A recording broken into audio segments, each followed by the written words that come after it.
this week on our scouting roundtable, we are going to be talking about 2026 multi-sport athletes. I know last week we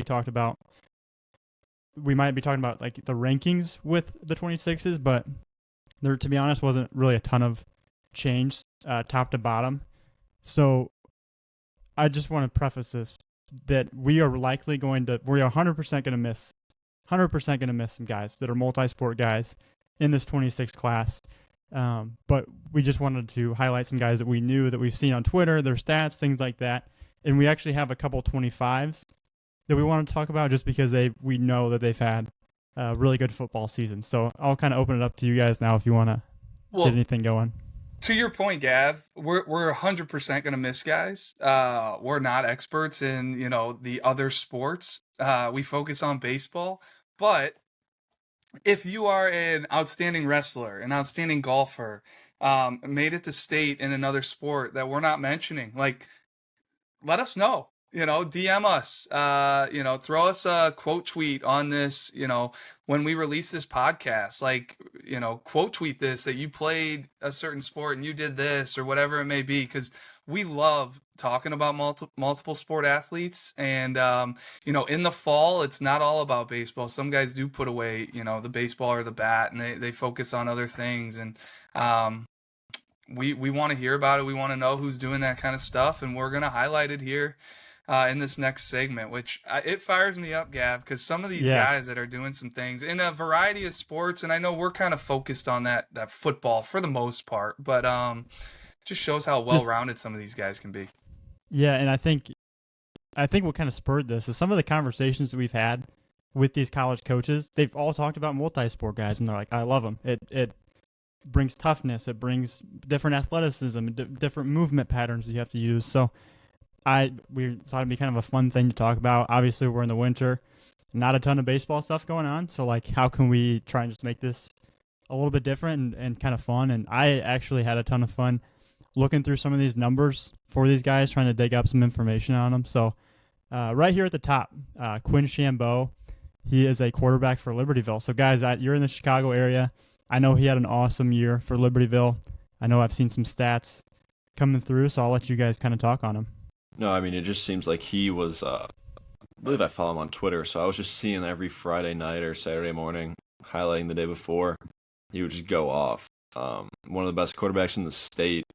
Let's see, I'm just going to read some stats. 184 for 249 for a 74% completion percentage with 3,500 yards, 52 touchdowns, and only 5 interceptions. That's the first time I've actually read that. That's absurd.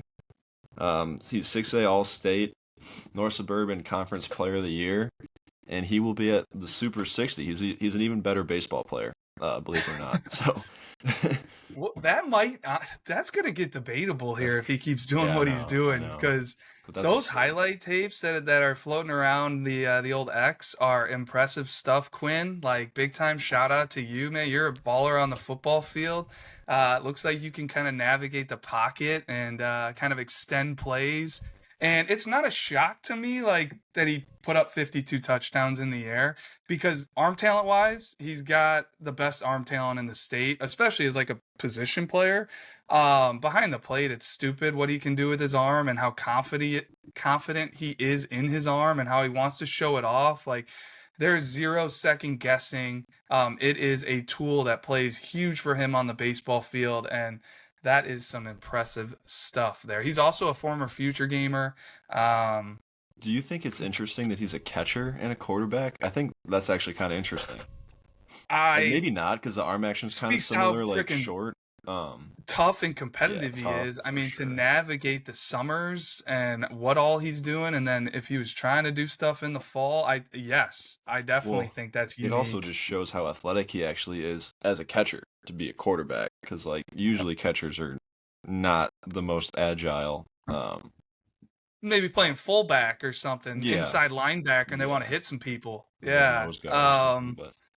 No, 100%. And gosh, there was something else I wanted to mention on Quinn, but I'm kind of blanking right now. If any of you guys have anything else. Yes, he was. Guy? Yes, he was. Oh, I know what I meant.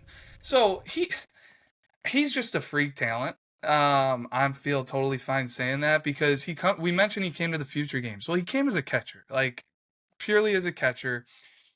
That year, it was 2 years ago. That year, we kind of had some navigating the pitching rotations just a little different. We had a couple more two-way guys than normal, and we had an inning open. Because I think CJ DeKinga threw an inning that year, and some other guys threw an inning that year. But Quinn's like kind of not begging me, but he's like, "Hey, I can pitch. Like, I want to pitch." So we let him go out there, and he throws. It might have been like the last inning of the entire Yeah, event. it was. I totally And it's forgot. I mean, it's so good. It's like it had me thinking, is this guy a pitcher or a cat? Like it was so clean, it was athletic, it was repeatable, it was minimal effort, nothing but strikes, and he spun like maybe the best breaking ball of anybody on Team Illinois that year. Like it was a swing and miss breaking ball. I had Steve Nielsen, asking me after the game, like, "What's up with Shambo?" And it's so the guy has a lot of things going for him. Coming off a huge, obviously, fall senior football campaign. So, if we're going to get through this whole list, we probably can't talk on all of them at this depth and as much as we are, but that's pretty stupid. And I think it warrants it. Well, and I got one more thing to mention with Quinn. And Def, I don't mean to potentially put you on the spot here, but didn't you, when we were talking about this offline, didn't you kind of compare him to Johnny Manziel or something? I may have had a comp, but it's to his credit, like Drew was talking about. There's this one particular highlight, like it's one of the more recent things on his Twitter, I think, but there's this play where he like breaks 5 tackles, like 5 dudes trying to sack him and throwing guys off of him. It honestly reminded me of Johnny Manziel and honestly like Ben Roethlisberger, just because he's a big kid out there, right, playing quarterback. So yes, I did have a comp, but it's probably a good thing that I'm not like a football evaluator or anything like that. So Hopefully, all just on the field comps there with Johnny. yes. I'm getting more Baker vibes there. He's got like that. I don't know. I'm getting a Baker build, and Baker can move a little bit. He's kind of surprising how he moves. He's not afraid to lower that shoulder and take a hit. He's not afraid to talk a little bit after a tackle or a collision. He likes to kind of deliver the hit as a quarterback. So I'll have to think though if I have a better comp, but that's one that just came to mind. Yeah, well, down here in Peoria area, Lane Wheelwright, he is from Farmington, and he's a 2025. He's their quarterback. He was the 2024 PJ Star Football Player of the Year, which is Peoria's like main newspaper. He now has the most career touchdowns in Farmington history, and then his 2-year career stats.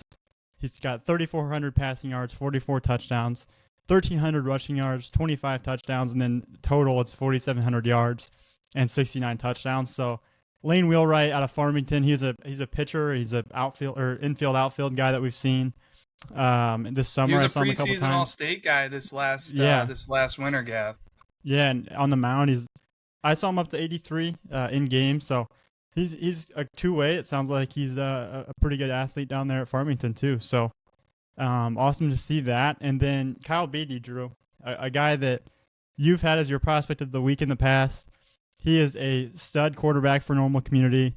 Their offense, it looked like they were scoring a ton of points. I know you had mentioned that on a call that we had a couple weeks ago maybe. But 2,000 passing yards, 32 touchdowns, and 5 interceptions for Kyle. So, Drew, I don't know if you want to add anything to that, but he's an athlete. Yeah, I mean, just that the first 3 guys we're talking about here, Shambo, Wheelwright, and Beatty, are 2025s. And Beatty and Wheelwright, I don't see any commitments for them, Gav, and I'm guessing a lot of that is due to the fact that they are multi-sport, high-level athletes, and trying to figure out, what do I want to play in college? Where's my best fit? What can I do for football? Or, hey, I'm Kyle Beatty, and maybe I want to do both at the next level. So, okay, what level does that fit? Where can I go? And maybe football's a little different. They had to let that senior year play out. But 2 guys, like, still on the market that I think are very, very interesting. So that's really all I had, Gav. Yeah, and moving down the list, we got Keaton Reinke. He was just a future gamer this past year. St. Charles North guy. So, yeah, Pete, what do you got? No, just a physical, like, specimen. Kind of a thoroughbred. I know Drew likes to throw that word around, but he's just, like, all sorts of levers, high-waisted. He's strong. He's going to get stronger. such a nice kid too, and then, like the fact that he's like a beast on the football field, just kind of not funny, but it's just like I don't know, 1,200 receiving yards, 18 touchdowns, 7A honorable mention for All State, and I was seeing on Twitter that he was getting some Big Ten like game day visits, so he's legit, like he's a legit two-way prospect. I'm not sure which route he wants to go down or both, but yeah, good for Keto. Well, and St. Charles North has long been a very good football program because it just reminds me of somebody named Nick DeMarco who came through St. Charles North, who was a big football player as well. We loved him in baseball, committed to Notre Dame out of high school for baseball. But Keaton Reinke, I mean, he was a starter as a freshman there on the football team and on the baseball team. So now he's still doing it in football, but you said it. I mean, he is a thoroughbred, and in baseball, he's a two-way. He's an outfielder, right-handed pitcher. We had him at the Future Games just as a pitcher, and it's upside for days. So we'll see what happens with him in his baseball career, football career, what turns out to be better, if they're both the same. Because he's young still. He's got a lot of figuring out to do. And Gavin, I don't know why I just thought about this right now, but thinking of receivers that have come through like the Chicagoland area and William Pauling, I threw your name or his name to you the other day because I know you are a big Wisconsin football guy. And Will Pauling was a Homewood Flossmoor. I'd have to look right now to see when he graduated. It might have been 2021. It could have been earlier than that, but same line of like Keaton Reinke. Like Will Pauling could do a lot of good things on the baseball field. He flew. Really played a good center field, but at some point he decided like I have a future in football, and he chose to just focus on football. But a little shout out there for Wisconsin Will Pauling, football and Will Pauling. Will Pauling's a stud. Actually, so Joe Sullivan, for those that know him, he was an intern, like he did a lot of video editing. He's a stud. He's all the cool videos, pictures that we do. Yeah, he's a stud. That was Joe throughout the summer and later part of the spring. But I texted him because Joe is from Homewood Flossmoor. He went to high school there. I asked him when Drew sent me that message about Will Pauling. I'm like, hey, do you know this guy? And fun fact, that was Joe Sullivan's first friend in elementary school. So that was pretty awesome. But that cracks me up. Yeah. So looking at Lucas Simulik though, quarterback for JCA, helped lead them to second place at state in 5A. So that's awesome to see. Really good shortstop for JCA as well. Yeah. Uncommitted shortstop. He's been a varsity starter as well for a long time since his freshman year. Gamer, competitor, no surprise at all that he plays football and that he's a good quarterback and can lead a team. He's a leader. To me, he was one of the toughest guys last year with the Future Games. He was on the short list that got left off. He very well could have fit right in at the Future Games. That's how we feel about him as a player, as a prospect. I love Lucas Simulik. I love the makeup, and he's definitely a fan favorite of mine. And just the fact that he's leading JCA on the football field as well tells me a ton. You want to talk about a storied program when it comes to football. It doesn't get much better than Joliet Catholic. Yeah, that's what I was going to say. Like, the history there, Rudy, like, that whole thing, like, it's just cool to be the quarterback at JCA. Like, that's just, like, a sought-after thing. And then to be that and to also be the starting shortstop, he's got to be pretty popular on campus, I would think. Yeah. Pete, I gotta ask. You said Rudy. Are we talking like Notre Dame Rudy? Yeah, he went to Joliet. Oh yeah. No way! I didn't know that. That's sweet. Yeah. Mm-hmm. Did they mention that in the movie? I'm not sure. I don't remember. That's awesome. I did I not just know that.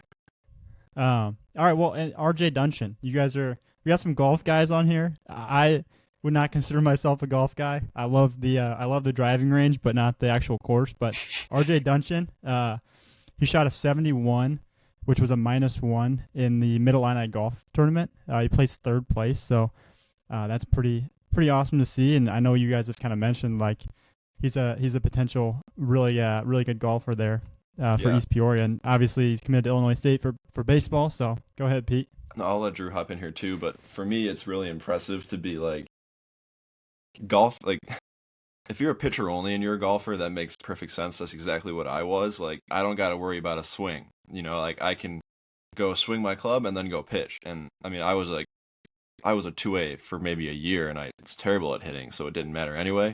But when I finally like was a PO, that was like the perfect pairing, right?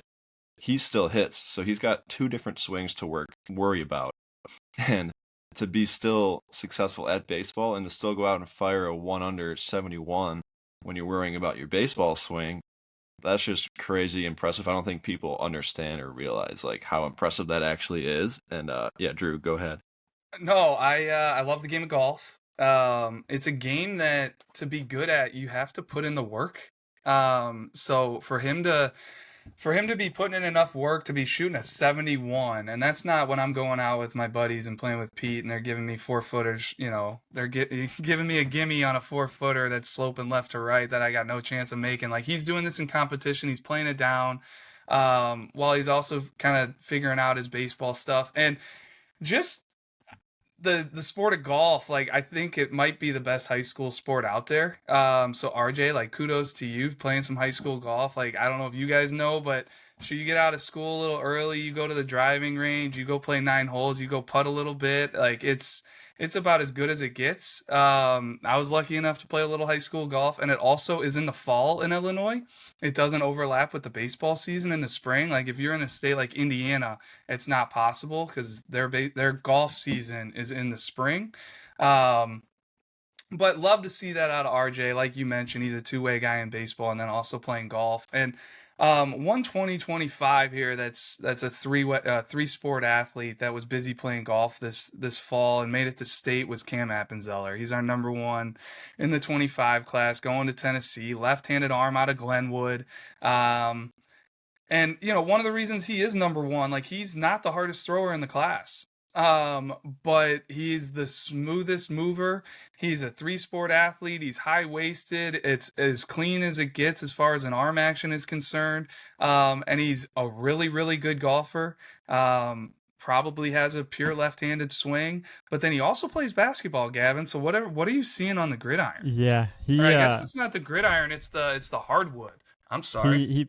He posted a video, or he shared one or something on Instagram this past weekend of him dunking in game, and he's like 6'5", I think is what we have his height listed as. And you could say, oh, he's just tall, that's why he can dunk. But if you watch this video, it's like his head was like at the rim, and it was like athletic. It was not just a I'm tall dunking it. It was awesome. It was a sick dunk. So yeah, he's a beast. He's springy throughout. Yeah. Yes. Yeah. Easy spring. And he's a competitor too, Drew, on the mound. On any sport. So yeah, he's awesome. But reminds me of we had a really good arm in this area, Hinsdale Central, that was committed to Michigan, Ben Oosterban, a couple years ago, and 6'5", just like Appenzeller, easy mover. I really liked it on the mound. He had a ton of feel. But he was also a hooper, and he was really good. And I would see videos from the winter of just like some moves you would see a kid do that belonged in college. You don't see many high school, basketball players doing this. And Oosterban, got so good at basketball. I think he helped lead Hinsdale Central down to state, and he decided to change his commitment from Michigan to go play 2 sports in college. Which I personally, like, not many athletes are gifted enough to be that talented to play 2 sports at that level. And if they truly love it, I love to see guys go on and chase that passion. Because you only get one chance to go through high school, one chance to be young. Drew, do you know and it fires me up to see somebody like Ben Oosterban. What's that? Do you know where he switched to? I'd have to look it up. I want to say it was somewhere in Minnesota. But it wasn't like a big Division I. Right? No, it wasn't. It might have been St. Thomas. But now I'd have to look it up. But like the fact, I don't know how many kids would switch a chance in Michigan. Yeah, exactly. That's really like a mature. Like, he put a lot of thought into that. And if you're curious, go back and watch his highlights. Like, they are pretty impressive. And it was another reason I knew I liked Ben Oosterban on the mound when I saw him pitch as a young guy. He had a low pulse, like, heart rate, never showed emotion. You could tell he was that quiet competitor. And then when you see these guys, like, in another sport and doing it, it's like, oh, that's no surprise. Like, oh, that makes sense. Like, oh, Lucas Simulik's a hard nosed kid on the football field leading JC. Like, that makes sense. So it just helps paint the picture on these athletes as well. Yeah, so then the next guy we have here is Alec Novotny from Ottawa Marquette. And actually, I grew up and played for Henry Senachwa in a very small school by Peoria, but we were in the same conference as Ottawa Marquette. And they always were that team. They're just super good at all their sports. And they always had guys like Alec Novotny on the basketball court. They are really good shooters, and Alec Novotny averaged 17.4 points per game last year and made 110 3-pointers. Like, I always hated playing Marquette. It was never fun because they always had guys every year. They were just good. They could shoot, and they would. My senior year, actually, we did beat them a couple times in basketball, so I will say that. But no, it's awesome. Alec Novotny, really good athlete, really good on the mound, and I think one thing we've talked about behind the scenes a little bit is that his curveball slider metrics and like the shape of everything on TrackMan is like one of the better breaking balls that we have in that class. So that's really cool to see too. You just could not wait to get out that stat that you guys beat them in basketball a couple times 100, your senior year. Yes.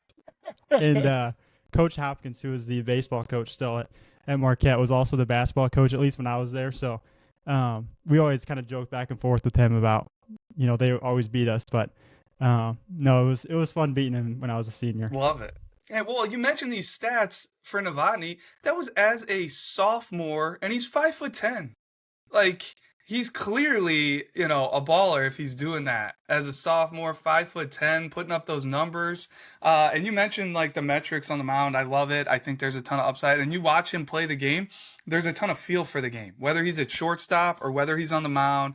And he's a guy that I know we're all kind of just following, tracking what's going to happen with him because I think his best days are yet to come. Yeah, and the next guy on the list is Johnny O'Brien, who is a quarterback at Fremd, I think is how you say it, Northwestern football commit.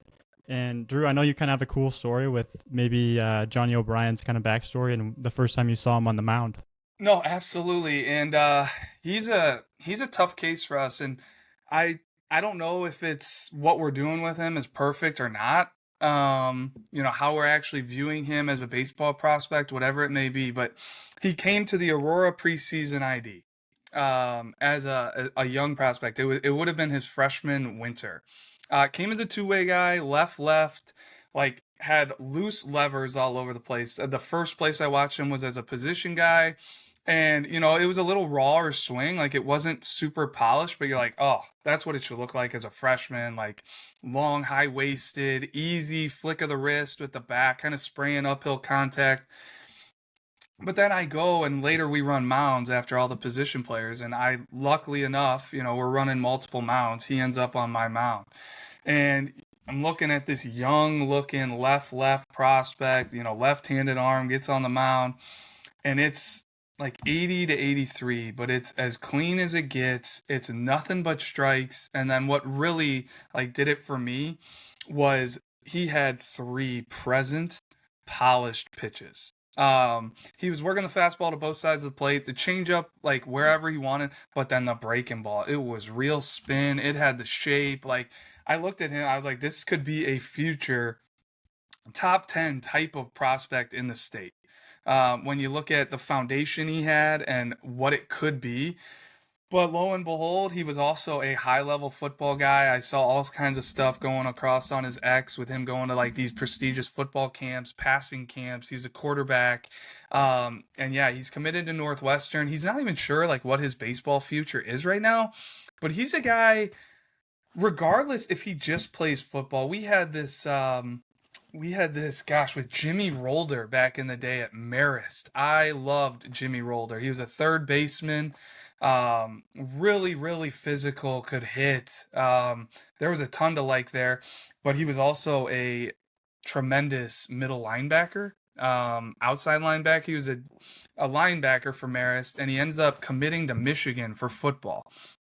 But I knew he was good at baseball. I didn't know if he was going to just always stick with the football, so we left him in the rankings. Kind of where we think he is as a baseball player is what we did with Rolder. Same thing here with O'Brien. Like, he's still in the rankings. I want to say he's a top 50 prospect for us. I feel like if he ever stopped playing football and was like, hey, I want to pitch again, he'd be right up there as a top prospect. So I know that's a little long-winded, Gav. Peter, I don't know if you had anything you wanted to mention there as well, but that's what I had on Johnny O'Brien. Yeah, no, I just think it's interesting how like Northwestern is going after the baseball guy, like the high level Illinois baseball prospects, because right now their starting quarterback is Jack Lausch. And I'm a Northwestern guy. Like, I didn't go there, my dad did, but that's my team. So I've been watching Jack Lausch every Saturday. It's just kind of cool. Like, they're sticking with the Chicago suburb, high level baseball, two-way athlete type of player. I mean, what a great call out there with Jack Lausch. And what a good get for Northwestern if you're just looking for one of the top athletes to come out of Illinois in the last decade. Jack Lausch was a freak athlete, and he was unbelievable on the baseball field and upside, and we could talk about him for days. He was a left-handed hitting center fielder that could go get it. And I mean, he's another guy, if he put down the football right now, I'd still bet on him on the baseball field. Love that call out, Pete. Yeah, and Johnny's football stats this year, 3,400 yards, 39 touchdowns, and he had a 70% completion percentage. But moving down to Griffin Meeker here, he plays basketball at Tremont, two-way program down here in Central Illinois, and recently he was named to the all-tournament team at the Peoria Heights Thanksgiving tournament, so big shout-out to him. Athletic kid, middle infield type, really solid frame on him too. He looks solid. The part for sure, yeah. Gavin. Yeah. We like him as well, and I mean, that to me does nothing but boost his stock and his upside for me to hear that. That he's going off this winter already. Because aren't those Thanksgiving tournaments kind of kick off to the basketball season? Yeah, pretty much.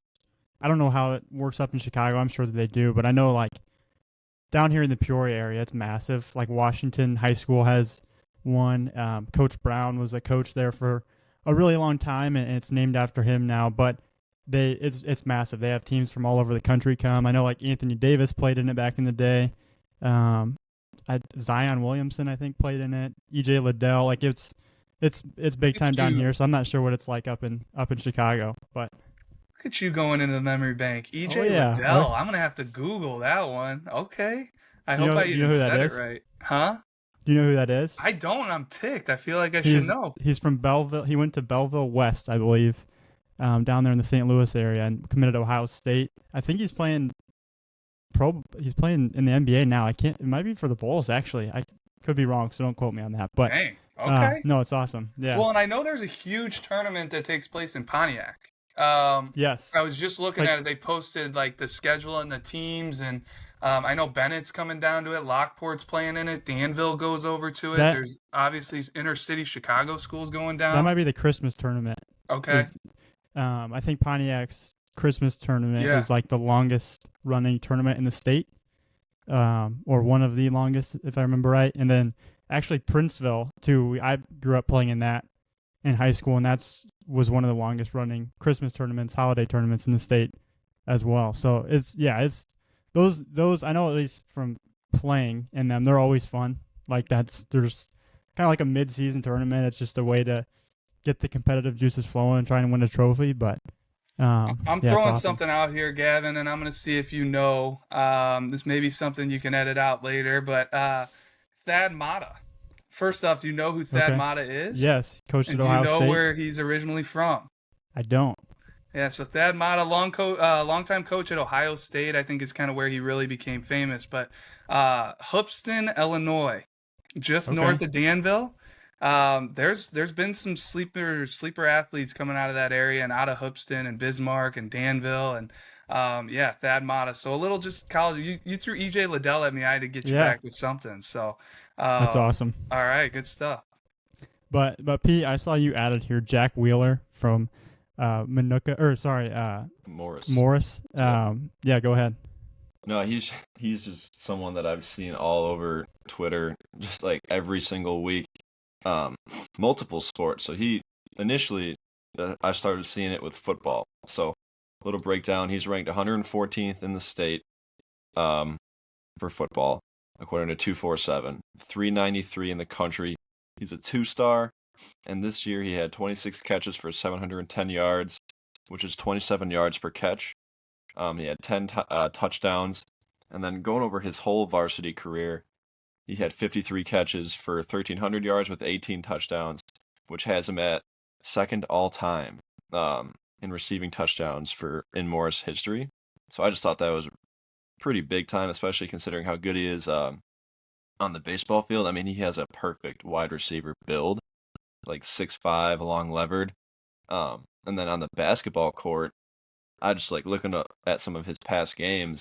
He had 16 points with 12 rebounds on Saturday, and then the Friday before that he had 19. And then I don't know if it was the week before or 2 weeks before, but he had 31 points with 13 rebounds in one game. So the dude is just dominating in every sport he does. I thought he for sure needed to be in here. That a boy Jack Wheeler. That is really seriously. good stuff. Has to be one of the top athletes to come out of Morris in a long time. And what's so unique about him too is like he's a position player, but he's kind of fresh to the mound, and he's getting on the mound now, and it's like into the lower 90s, and there's upside there. So it's like, who knows where he'll end up at the end of the day, but you love to see those high level athletes. And I just feel like they tend to give themselves like more options even. It's like, all right, well, if I don't hit good enough, well, guess what? I also throw 92 on the mound and can spin a breaking ball and can help you in that area.